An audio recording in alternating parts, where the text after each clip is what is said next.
Hey everyone, and welcome to this explainer. Today I'm putting on my hat as a technical analyst in advanced hybrid systems, and we're going to walk through what is, frankly, a true scientific revolution.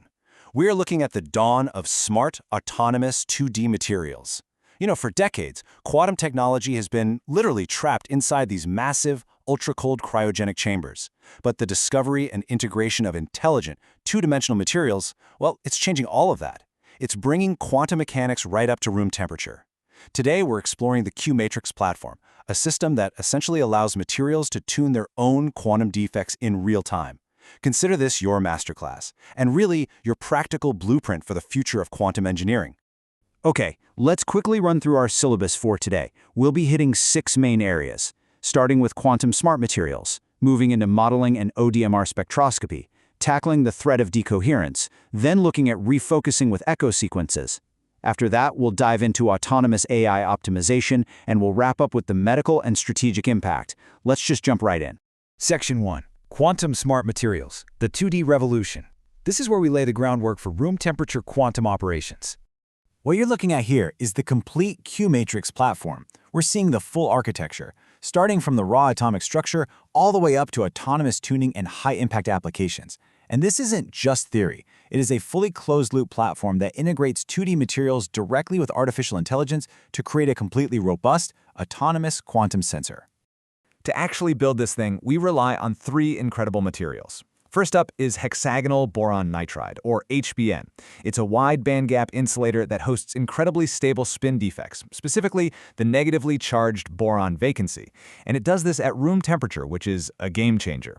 Next, we have WS2, providing the high-spin orbit coupling that's absolutely ideal for spin valley locking and valleytronics. And finally, defective graphene, where we intentionally create vacancies to produce excellent localized spin states. Brought together, they form a pretty unparalleled hybrid system. Section 2, Modeling and ODMR Spectroscopy. Let's step into the lab tutorial. Now, if you're somewhat new to the physics side of things, let me give you a quick analogy. Imagine trying to read a tiny invisible compass needle. That's essentially what ODMR does. It lets us read that nanoscale quantum spin using laser light and microwaves, totally bypassing the need for any extreme cryogenic freezing. We're just looking for a tiny drop in the light emitted by the material to know exactly when the spin flips. It's kind of like performing a nanoscale MRI, but you're doing it entirely with light. So here is your quick guide for setting this up in a lab environment to run magnetic resonance measurements. Step 1.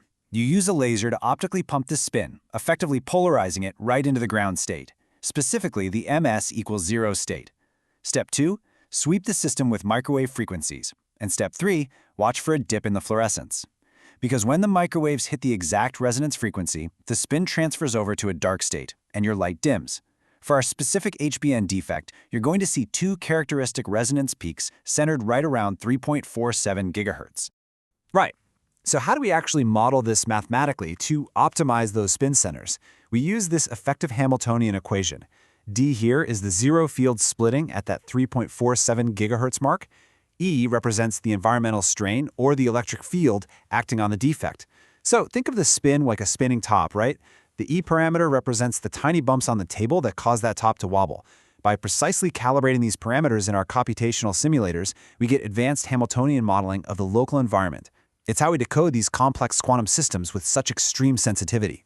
Section 3. The threat of decoherence, or how we end up losing the quantum signal.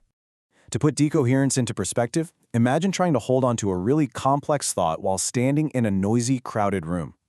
Your overall memory of that thought, which we call your relaxation time, or T1, might last between 10 and 100 microseconds. But your active free coherence, your ability to actually process that thought without getting totally distracted, that's T2 star, and it is destroyed rapidly by the background noise in just 1 to 10 microseconds. The quantum state just washes out. It's gone. Let's break down the specific culprits creating all that noise. The local nuclear spins of boron and nitrogen, they cause magnetic fluctuations. We fix that through isotopic enrichment. Then you have phonons, or atomic vibrations, causing relaxation. We fight back against those with strain engineering. And lastly, charge noise causes electric fluctuations, which we silence by encapsulating the HBN in protective layers like WS2 or MOS2. As materials scientists, it is absolutely crucial that we mathematically simulate this loss of coherence.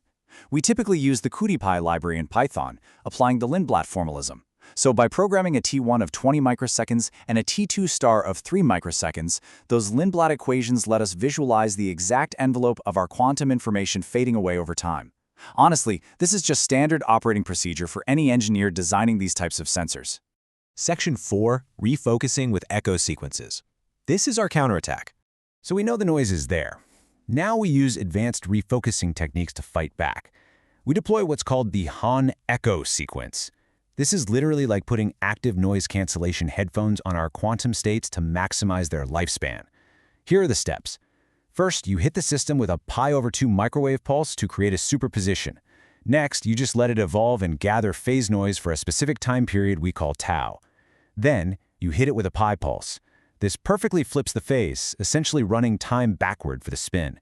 Finally, after a second tau period, all those out-of-phase spins magically realign, producing a clean echo. It massively extends the spin lifetime by canceling out that static noise. And we can take this even further with advanced CPMG sequences. Instead of just one refocusing pulse, we use multiple pi pulses to filter out complex, low-frequency noises. In our simulations, applying 16 or 32 pulses can push that coherence time from a mere 3 microseconds up to over 200 microseconds. That gives us a massive operational window for a quantum sensor. Section 5. Autonomous AI Optimization. Let's talk about the AI brain. Now check out the integration of neural graphs and active learning here. This convergence curve shows a reinforcement learning algorithm autonomously learning to control defects.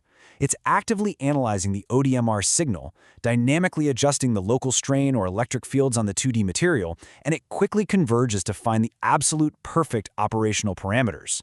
And the best part? It does this completely without human intervention. The math powering this autonomous tuning is this specific reward function. The AI is constantly hunting for the maximum reward by balancing the strength of the ODMR feedback, the length of that T2 coherence time we just maximized, and the volatronic polarization. Simultaneously, it's mathematically penalizing any loss of coherence or excessive energy costs. It is a brilliant, continuous, intelligent optimization loop. Section 6. Medical and Strategic Impact. The real-world revolution. So the neural network's performance actually extends beyond just optimizing spins. It dramatically improves the behavior of hyperbolic polaritons and HPN, which you can see mapped out on this dispersion curve. By coupling our ODMR signals with these highly confined light matter waves, we unlock next-generation, ultra-high-speed quantum circuits and valleytronics that simply were not possible before this. In medicine, this technology translates directly to BNCT++ cancer therapies. By utilizing these AI-controlled defects, we can actually create ultra-sensitive nanoscale trackers to monitor the accumulation of chemical isotopes in tumors in real time. And for the tech sector, this enables quantum defect foundries and high-speed valleytronics that are going to completely redefine computing speeds and sensor precision. For the technology leaders and decision-makers tuning in today, the technical masterclass we just walked through represents 5 distinct, novel, and entirely unpatented hybrid systems ready for commercial and enterprise disruption up to the year 2026. This isn't just theoretical physics for a whiteboard. This is an actionable blueprint for the very next generation of smart quantum devices. We have moved from static, frozen quantum bits to dynamic, room-temperature materials that use artificial intelligence to autonomously heal their own coherence. The Q-Matrix platform literally changes everything. So I'll leave you with this. How will your industry adapt when the materials you build with can intelligently tune themselves in real time? Thank you for joining me on this explainer. Stay curious, keep innovating, and I'll see you next time.